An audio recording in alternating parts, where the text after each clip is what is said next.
이번 시간에 갑신정변부터 우리가 배울 텐데, 지금까지 우리가 1863년부터 역사를 쭉 배워왔어.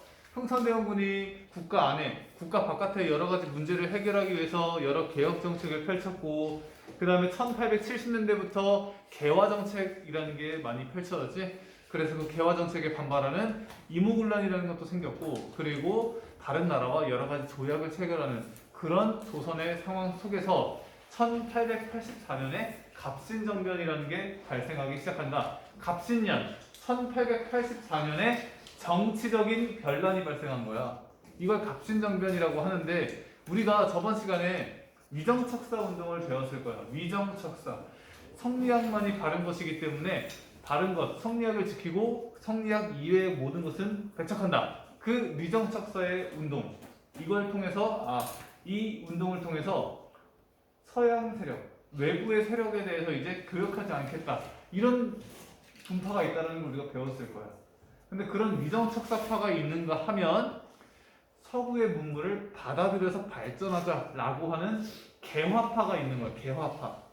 근데 그 개화파는 파가 두 개로 나뉘어. 여기 보면 급진개화파가 있고 온건개화파가 있을 거야. 온건개화파는 서구의 문물은 받아들이되 모든 걸 싹 다 받아들이는 게 아니라 우리에게 필요한 것만 받아들이고, 즉 기술은 받아들이되 우리의 전통, 우리의 돈은 지키자. 이 입장을 가진 파가 온건개화파야. 그래서 이 온건개화파는 동도서기론이라는 걸 많이 주장하는데, 동쪽의 돈은 지키되 서쪽의 기술은 받아들이자라는 입장이고, 얘네들이 추구했던 모델은 청나라의 양무운동이야. 이 시기 때 청나라, 일본, 조선 할 것 없이 모든 동아시아의 국가들의 공통된 과제는 근대화야. 어떻게 하면 서양 열강들처럼 저렇게 강력해지고 근대화될 수 있을까? 라는 과제를 어떻게 풀 것인가를 두고 청나라, 중국의 전통은 지키되 서양의 기술, 그 중에서도 군사 기술을 중점적으로 받아들이자. 이 운동을 한 게 양무운동이야. 온건개화파의 동도서기론이랑 딱 일치하는 거지, 맥락적으로. 그래서 양무운동을 모델로 삼는 거야. 반면에 급진개화파, 급한 거야. 모든 걸 싹 다 받아들이자. 이게 급진개화파야. 그래서 급진개화파는 서양의 기술뿐만 아니라 서양의 제도, 그리고 서양의 정치, 문화까지 모든 걸 다 받아들이자. 이게 급진개화파의 주장이고, 얘네들이 이제 모델로 삼았던 게 일본의 메이지 유신이야. 일본은 근대화의 방법으로서 메이지 유신이라는 것을 이제 실천했고, 그 내용은 서구의 모든 것을 받아들이자. 그러니까 맥락이 같이. 그래서 급진개화파와 온건개화파 이렇게 두 개의 파로 개화파가 분화가 되고, 각각 온건개화파를 대표하는 대표적인 인물이 김홍직, 그리고 급진개화파를 대표하는 인물이 김옥균, 요렇게 있는데, 자, 이렇게 개화파가 분화된 이 시기 때 실세였던 명성황후는 온건 쪽이었냐 급진 쪽이었냐? 온건 쪽이야. 자, 그러다 보니까 급진개화파는 시간이 갈수록 정치적 입지는 좁아지는 거야. 점점 핀치에 몰리게 되는 거야. 자, 그런 상황 속에서 이 온건개화파랑 급진개화파랑 여러 가지 갈등도 맺는데, 대표적인 게 재정 갈등이야. 국가에 돈이 없는데 국가가 이제 너무 가난해. 이 가난의 문제를 어떻게 해결할 것인가? 첫 번째, 돈을 찍어내자. 이게 온건개화파의 주장이에요. 근데 급진개화파는 이제 돈을 찍어내는 게 아니라 일본으로부터 돈을 빌려오자. 이런 주장이 갈등을 빚어내면서 이제 사이가 안 좋았고, 그리고 그러면서 계속적으로 급진개화파는 정치적으로 위기에 계속 몰리게 되는 거야. 시간이 갈수록. 이러한 찰나에 일본이 급진개화파를 도와주겠다고 약속을 하고, 그 다음에 온건개화파를 이제 뒤에서 잘 잡아주던 그 청나라 군대가 우리나라에서 철수해. 왜냐면 이때 당시에 청나라와 프랑스랑 전투를 벌이게 되거든. 전쟁을, 청프전쟁. 베트남을 두고 프랑스랑 청나라랑 누가 가질 것인가를 두고 전쟁을 벌인 거야. 프랑스는 강력한 국가이기 때문에 청나라도 전심 전력을 다 해야 되는 거야. 우리나라에서 군대를 빼가는 거야.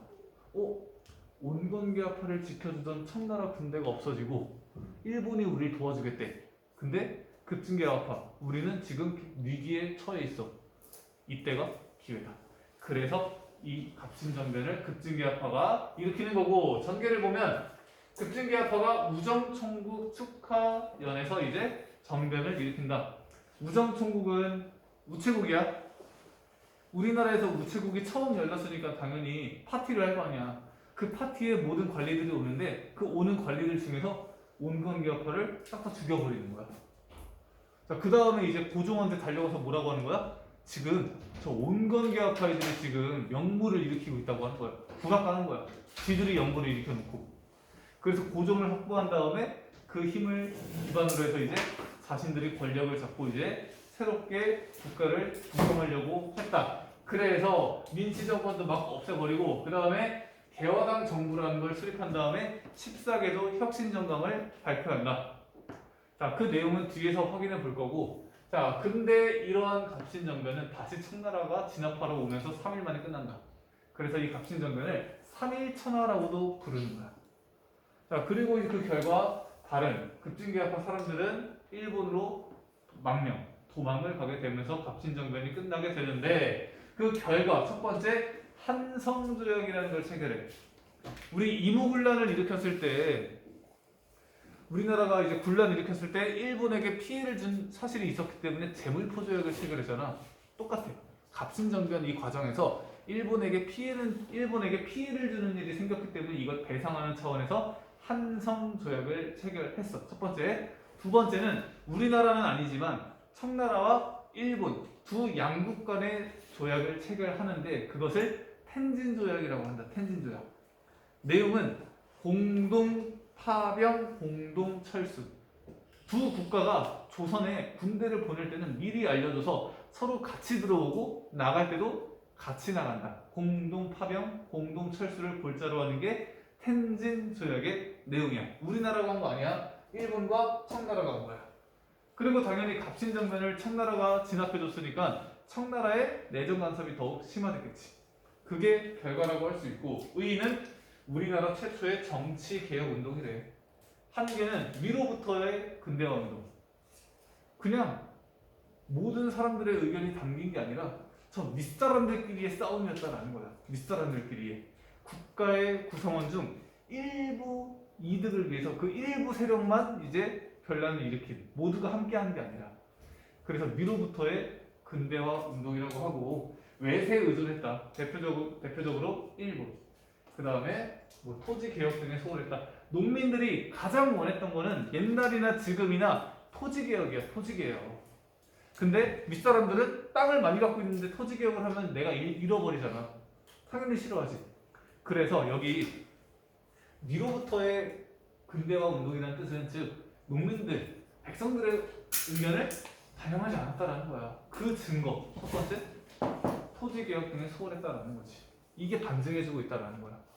이게 전체적인 갑신정변의 내용이고, 그 다음에 여기 보면 자료들이 나오는데 이 재물포조약은 이모군란의 결과 맺어진 조약이야. 우리나라랑 일본 사이에. 금액을 보면 50만 원. 자, 그리고 이제 두 번째 한성조약은 우리나라랑 일본이 맺은 조약인데 갑신정변의 결과로 맺은 거야. 이건 이모군란, 이건 갑신정변의 결과야. 근데 둘이 똑같이 배상금을 주는 거니까 헷갈릴 수 있다고. 오케이? 어렵게 나오면, 예를 들면 이 한성조약의 내용을 딱 제시한 다음에 이 조약과 관련된 설명으로 온 거지. 이라고 하면 이게 한성인지 재물포인지 헷갈릴 수 있어. 왜냐면 둘 다 내용이 조선이 일본에게 배상금을 지불하는 내용이기 때문에. 그러니까 그럴 때는 뭘로 구분하냐? 나는 학생 때 돈 액수 가지고 구분했어. 돈 액수. 재물포조약은 이제 50만 원. 이거는 10만 원대야. 난 그렇게 구분했는데 어쨌든 어렵게 나오면 이거랑 이거 구분하는 문제도 가끔 나올 수 있다. 가끔. 그런 문제가 있긴 해. 아예 없진 않으니까. 그 다음에 여기 보면 갑신정변을 일으켰을 때 급진계합파 사람들이 주장했던 14개조 개혁 아니야. 이것도 우리가 잘 봐야 되는데, 첫 번째, 청나라에 잡혀간 흥선대원군을 귀국하게 한다. 그리고 청의 조공을 폐지한다. 청나라 싫어하는 거야. 왜냐면 급진개혁파는 일본이 모델이기 때문에. 그 다음에 두 번째, 문벌을 폐지한대.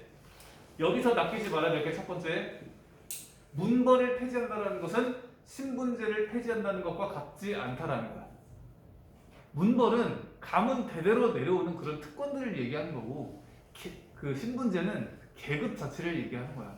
문벌은 폐지하자 주장하지만 얘네들이 신분제를 폐지하자고 주장하지는 않았어.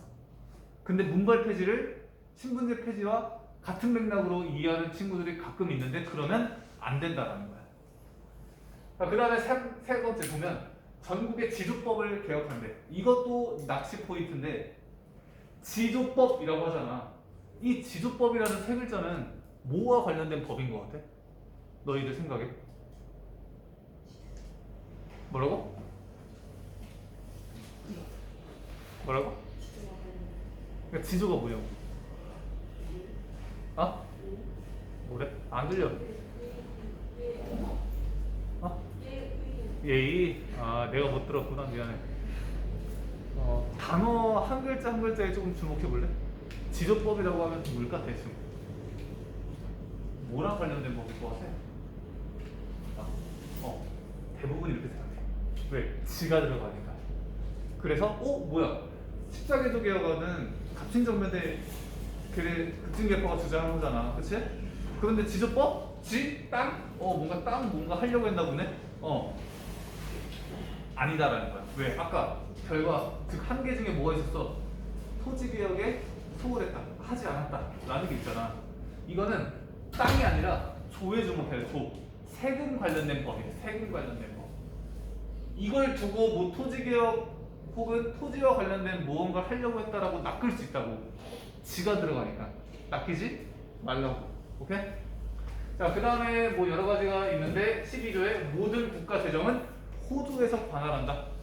호주라는 이 두 글자도 갑신정변을 나타내주는 키워드가 될 수 있어. 왜냐면 나중에 또 우리가 가보개혁 같은 거 배우는데 거기서도 마찬가지로 재정을 일원화하려고 하는데 여기선 호주, 딴 데선 뭐 탁지하면 이렇게 되거든. 비슷한 내용인데 호주라고 나오면 이거는 갑신정변을 얘기하는 거야. 그렇게 단어들, 키워드 중심으로 우리가 잘 알아두면 이런 사료들이 나왔을 때 이거는 갑신정변을 얘기하는구나를 우리가 캐치할 수 있다고. 뒤에 뭐 가보개혁의 내용도 있고 뭐 홍범 14조 혹은 뭐 패정개혁안 등 이런 비슷한 게 있어. 이런 비슷한 게 있기 때문에 키워드를 잘 우리가 파악해 둔 다음에 그 키워드를 가지고 이거는 이거구나 이렇게 캐치할 수 있으면 참 좋을 것 같다. 자, 여기까지 갑신정변을 배웠고 갑신정변 이후에 우리가 배울 내용은 동학농민운동인데 동학농민운동은 다음 시간에 배우자.